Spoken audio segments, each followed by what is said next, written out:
महासागर ही सब कुछ है। ये पृथ्वी के 70% हिस्से पर फैला हुआ है। दुनिया की शुरुआत महासागरों से हुई और कौन जाने शायद इसका अंत भी यही हो। ये बातें आज से लगभग 150 साल पहले जूल्स वर्न ने कही थी और आज भी मतलब कितनी सच लगती है ना? बिल्कुल सच। और आज हमारे सामने जो ये दस्तावेज और रिसर्च है वो इसी बात को और भी गहराई से समझाते हैं। हाँ। हम पृथ्वी को नक्शों पर देखते हैं, रंग बिरंगे देश, एकदम साफ सुथरी सीमाएं, लेकिन असलियत में हमारी दुनिया का चेहरा कुछ और ही है। हाँ, और आज हम उसी असली चेहरे को समझने की कोशिश करेंगे। ये जो सारे कागजात हमारे सामने हैं, ये हमें एक ऐसी दुनिया की सैर पर ले जाएंगे जो पानी और जमीन के एक अनोखे रिश्ते से बनी है। हम ये जानेंगे कि क्यों अंतरिक्ष से देखने पर हमारी पृथ्वी एक नीला ग्रह दिखती है और इस नीले रंग के पीछे छिपे राज हमारी जिंदगी को कैसे चलाते हैं। तो चलिए इस गहरी और दिलचस्प पड़ताल में उतरते हैं। और ये पड़ताल सिर्फ भूगोल के बारे में नहीं है, ये समझने के बारे में है कि हम इंसान इस ग्रह के साथ कैसे जुड़े हुए हैं। सही बात है। और हमारी जलवायु से लेकर हमारी संस्कृति तक सब कुछ इन महासागरों और महाद्वीपों से कैसे जुड़ा हुआ है। तो शुरुआत सबसे पहली तस्वीर से करते हैं जो दिमाग में आती है, जब अंतरिक्ष यात्रियों ने पहली बार पृथ्वी को देखा। हाँ, उन्हें कोई देश नहीं दिखे, कोई सरहदें नहीं दिखी, उन्हें बस एक खूबसूरत घूमता हुआ नीला गोला नजर आया। उन्होंने उसे ब्लू प्लैनेट या नीला ग्रह कहा। ये नाम भी अपने आप में कितनी बड़ी कहानी कहता है। हाँ, और ये नीला रंग इसलिए है क्योंकि हमारी दुनिया का लगभग 3/4 हिस्सा, मतलब 70% से भी ज्यादा पानी से ढका हुआ है। अच्छा। इन विशाल पानी के हिस्सों को हम महासागर कहते हैं और जमीन के बड़े टुकड़ों को महाद्वीप।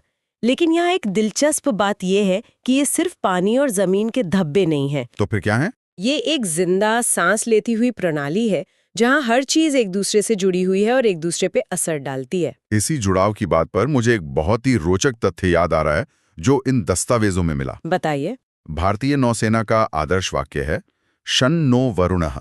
मुझे इसका मतलब पता नहीं था, लेकिन यहाँ इसका अर्थ दिया गया, हे वरुण हमारे लिए कल्याणकारी हों। अरे वाह! और वरुण तो महासागर के वैदिक देवता हैं।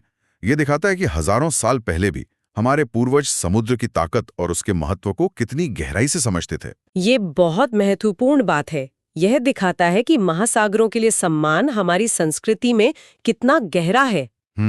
यह सिर्फ एक भौगोलिक सच्चाई नहीं थी, बल्कि एक आध्यात्मिक समझ थी।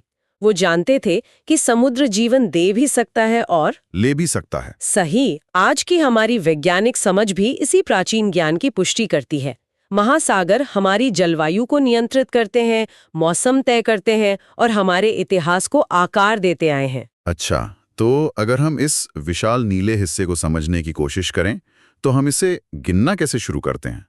स्कूलों में हमें पढ़ाया जाता है कि 5 महासागर हैं। हमारे सामने रखी लिस्ट में भी यही नाम है, प्रशांत, अटलांटिक, हिंद, दक्षिणी और आर्कटिक महासागर। हाँ, दक्षिणी और आर्कटिक। हाँ, और ये वर्गीकरण मोटे तौर पर उनके आकार और स्थान के आधार पर किया गया है। जैसे प्रशांत महासागर इन सब में सबसे बड़ा है, इतना बड़ा कि पृथ्वी के सारे महाद्वीप मिलकर भी उसमें समा सकते हैं। बाप रे। और दूसरी तरफ आर्कटिक सबसे छोटा और उथला है। लेकिन यहीं पर हमारे स्रोत एक बहुत बड़ी गलतफहमी को दूर करते हैं। वो क्या है? हम बचपन से प्रशांत, अटलांटिक, हिंद महासागर के नाम ऐसे रटते आए हैं जैसे ये अलग अलग झीलें हों। हाँ, बिल्कुल। लेकिन सच तो ये है कि ये सब नाम इंसानों के दिए हुए हैं। असल में ये एक ही विशाल वैश्विक महासागर है जिसमें कोई दीवार नहीं है। एक ही महासागर? जी हाँ। पानी एक जगह से दूसरी जगह आजादी से बहता है, लहरें हजारों किलोमीटर का सफर करती हैं और समुद्री जीव एक महासागर से दूसरे में चले जाते हैं। ये असल में एक ही सर्कुलेटरी सिस्टम है, जैसे हमारे शरीर में खून की नसें होती हैं। वाह, ये सोचने का एक बिल्कुल अलग नजरिया है। मतलब नक्शे पर जो लाइनें हम खींचते हैं वो सिर्फ हमारी सहूलियत के लिए हैं। प्रकृति ने ऐसी कोई सीमा नहीं बनाई। बिल्कुल। ये तो हुई महासागरों की बात, लेकिन अब महाद्वीपों पर आते हैं और यहाँ मामला और भी ज्यादा उलझा हुआ लगता है। इन दस्तावेजों में लिखा है कि महाद्वीपों की संख्या 4 से लेकर 7 तक कुछ भी मानी जा सकती है। ये कैसे हो सकता है? ये पूरी तरह से इस बात पर निर्भर करता है कि आप किस नजरिए से देख रहे हैं, भौगोलिक, सांस्कृतिक या ऐतिहासिक। अच्छा। अगर हम सिर्फ भूगोल की बात करें तो यूरोप और एशिया असल में एक ही जमीन का टुकड़ा है। उनके बीच कोई महासागर नहीं है। इसीलिए वैज्ञानिक अक्सर इसे यूरेशिया कहते हैं। अच्छा, यूरेशिया। हाँ, इसी तरह उत्तरी और दक्षिणी अमेरिका भी पनामा की एक पतली जमीनी पट्टी से जुड़े हुए हैं। तो अगर आप इन्हें जोड़ दें तो महाद्वीपों की संख्या कम हो जाती है। अच्छा, तो इसका मतलब ये हुआ कि हम जो 7 महाद्वीपों की गिनती करते हैं, एशिया, अफ्रीका, उत्तरी अमेरिका, दक्षिणी अमेरिका, अंटार्कटिका, यूरोप और ऑस्ट्रेलिया, वो भूगोल से ज्यादा हमारी बनाई हुई राजनीतिक या सांस्कृतिक समझ का मामला है? हाँ, ओलंपिक के 5 छल्लों वाली बात से ये और भी साफ हो जाता है। सही है। वो 5 छल्ले 5 बसे हुए महाद्वीपों, अफ्रीका, अमेरिका, पूरा एक मानकर, एशिया, ऑस्ट्रेलिया और यूरोप को दर्शाते हैं। ये तो दुनिया को देखने का एक बिल्कुल नया तरीका है। बिल्कुल, ये दिखाता है कि हम दुनिया को कैसे श्रेणियों में बांटते हैं, और ये श्रेणियां हमेशा प्राकृतिक नहीं होती। 7 महाद्वीपों वाला मॉडल सबसे आम है, क्योंकि ये सांस्कृतिक और ऐतिहासिक पहचान को भी महत्व देता है। लेकिन ये समझना जरूरी है कि ये इंसानी परिभाषाएं हैं। ये तो वाकई दिमाग खोलने वाली बात है। अब जरा महासागरों के दोहरे चरित्र पर आते हैं। एक तरफ तो ये जीवन का स्रोत है। भारत का उदाहरण लें तो हमारे लिए मानसून सब कुछ है। हमारी पूरी कृषि, हमारी अर्थव्यवस्था, हमारी जिंदगी, सब कुछ मानसून की बारिश पर निर्भर है। और ये बारिश महासागरों से उठने वाले बादलों से ही आती है। अगर महासागर ना हो तो हमारी जमीनें बंजर हो जाएंगी। एकदम सही। महासागर एक विशाल इंजन की तरह काम करते हैं, जो पृथ्वी पर पानी को एक जगह से दूसरी जगह पहुंचाता है। लेकिन जैसा हर बड़ी ताकत के साथ होता है, इसका एक विनाशकारी पहलू भी है। यही महासागर जब उग्र होते हैं तो चक्रवात और तूफान जैसी भयानक आपदाओं को जन्म देते हैं, और इन सब में सबसे खतरनाक है सुनामी। सुनामी का जिक्र आते ही 26 दिसंबर 2004 की तारीख याद आ जाती है। हिंद महासागर में आई उस सुनामी की तस्वीरें आज भी रोंगटे खड़े कर देती हैं। बिल्कुल। हमारे स्रोतों में इसका विस्तार से जिक्र है कि कैसे समुद्र के नीचे आए एक शक्तिशाली भूकंप ने पानी में इतनी ऊर्जा भर दी कि लहरों ने विशाल दीवारों का रूप ले लिया। हाँ, और वो लहरें सिर्फ ऊंची नहीं थीं, वो अविश्वसनीय रफ्तार से आगे बढ़ रही थीं, एक जेट प्लेन की गति से। बाप रे! जब वो तटों से टकराईं तो उन्होंने भारत समेत 13 देशों में भयानक तबाही मचाई। 2 लाख से ज्यादा लोगों की जानें गईं। यह एक ऐसी आपदा थी जिसने हमें सिखाया कि हम समुद्र के सामने कितने असहाय हो सकते हैं। लेकिन कहते हैं कि हर आपदा एक सबक भी देकर जाती है।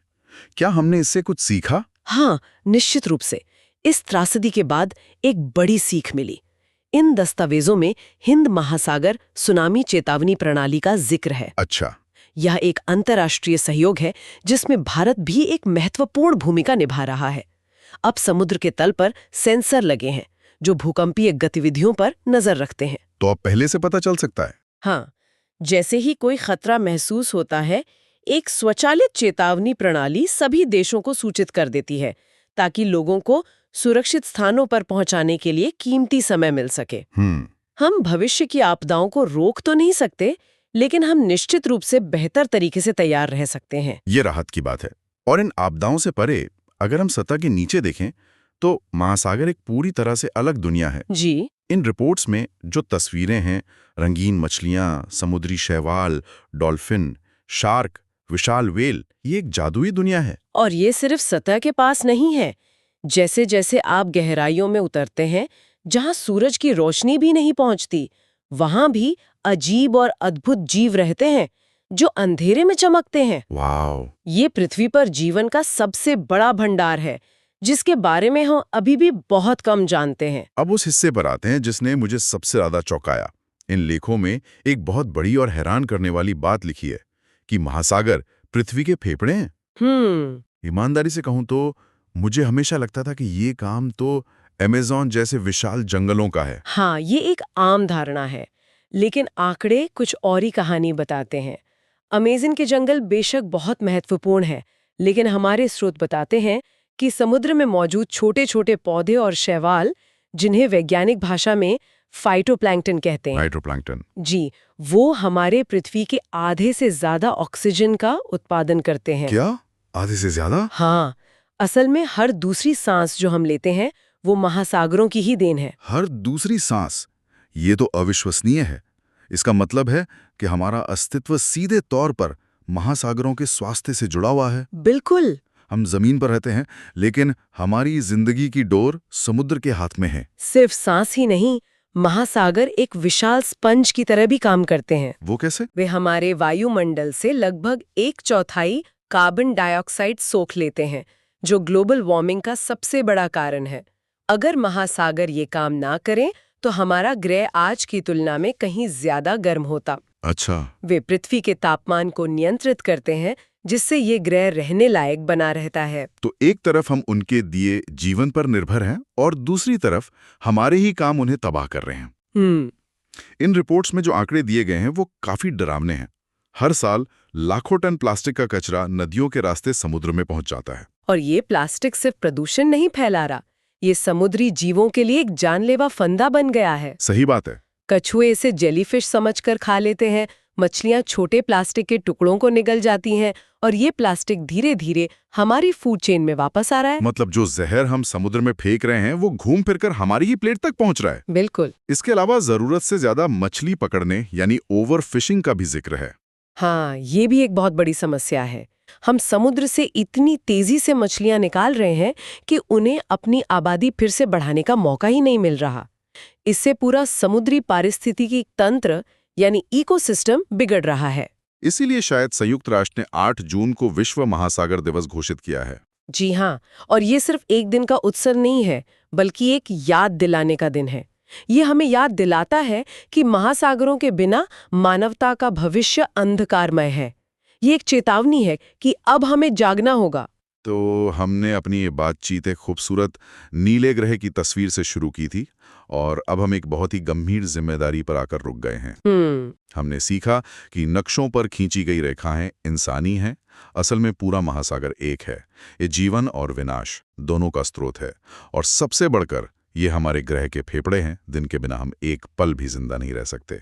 और ये जिम्मेदारी किसी एक देश या एक सरकार की नहीं है, ये हमारी सामूहिक जिम्मेदारी है। सही कहा। क्योंकि महासागर किसी देश की सीमा नहीं मानते। एक जगह का प्रदूषण हजारों मील दूर तक असर करता है। इसलिए पृथ्वी और आने वाली पीढ़ियों के भविष्य के लिए इन महासागरों को बचाना हम सबकी जिम्मेदारी है। इस पूरी चर्चा को एक आखिरी विचार के साथ खत्म करते हैं। हाँ। हमारे सामने रखे दस्तावेजों में भारत के अंटार्कटिक कार्यक्रम का जिक्र है। हाँ। भारत ने 1983 में अंटार्कटिका जैसे बर्फीले और वीरान महाद्वीप पर अपना पहला वैज्ञानिक बेस स्टेशन दक्षिण गंगोत्री स्थापित किया था। हाँ। ये विज्ञान के प्रति हमारी प्रतिबद्धता को दिखाता है। और यहीं से एक बड़ा सवाल उठता है। क्या? अगर हम अपने ग्रह के स्वास्थ्य का अध्ययन करने के लिए हजारों किलोमीटर दूर दुनिया के सबसे ठंडे और सबसे दूर के कोने तक जाने को तैयार हैं, तो हम अपने रोजमर्रा के जीवन में यहीं अपने घर पर उन विशाल महासागरों की रक्षा के लिए क्या बदलने को तैयार हैं, जो हम सभी को एक दूसरे से जोड़ते हैं और हमें जिंदा रखते हैं।